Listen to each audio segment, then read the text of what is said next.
Passons maintenant à l'exercice 3. Donc à l'exercice 3, on dispose d'un dé de 12 faces, numéroté de 1 à 12. On note le numéro de la face supérieure du dé.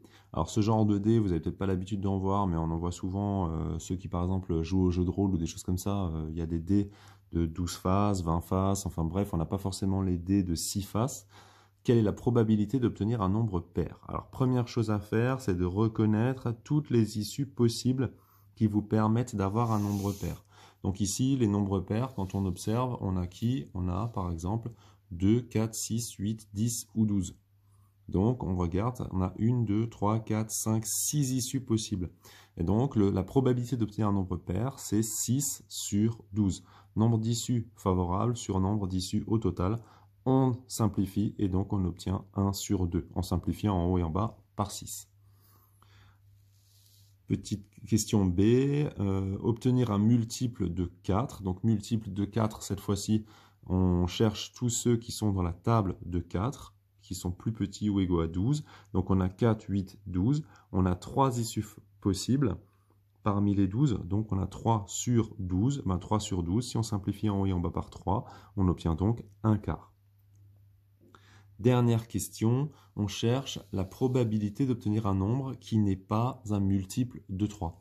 Donc pour avoir un nombre qui n'est pas un multiple de 3, qu'est-ce qu'on fait? On va chercher ici simplement quels sont ceux qui ne sont pas dans la table de 3. Alors moi j'ai commencé par faire ceux qui étaient dans la table de 3, donc on a 3, 6, 9, 12. On a 4 issues possibles, donc s'il y en a 4 qui sont des multiples de 3, naturellement toutes les autres sont des issues qui ne sont pas dans la table de 3. Donc 12 moins 4, ça fait 8, donc on obtient 8 sur 12. Ce qu'on pourrait voir aussi, c'est que obtenir un multiple de 3, c'est contraire à obtenir un nombre qui n'est pas multiple de 3. Donc on aurait pu faire les probabilités d'avoir un nombre multiple de 3, on aurait eu 4 sur 12, et ensuite on aurait fait 12 sur 12, donc tout, moins le 4 sur 12, et on serait tombé aussi sur le 8 sur 12.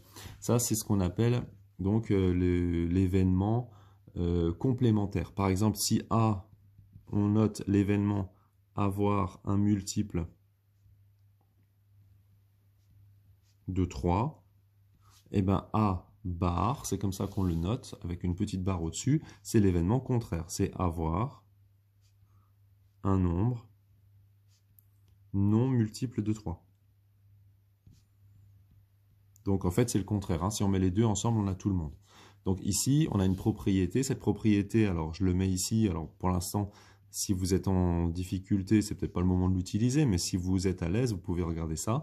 La probabilité d'avoir un nombre non multiple de 3, c'est 1. 1, pourquoi 1? 1 parce que c'est tout le monde, c'est 100%. Moins la probabilité d'avoir un multiple de 3. Donc la probabilité de l'événement donc complémentaire, c'est 1 moins la probabilité de l'événement. Donc si on remplace ici, on tombe ici bien sur 1 moins 4 sur 12. 1 moins 4 sur 12, ça fait bien 8 sur 12. Et c'est comme ça qu'on aurait pu retrouver cette valeur.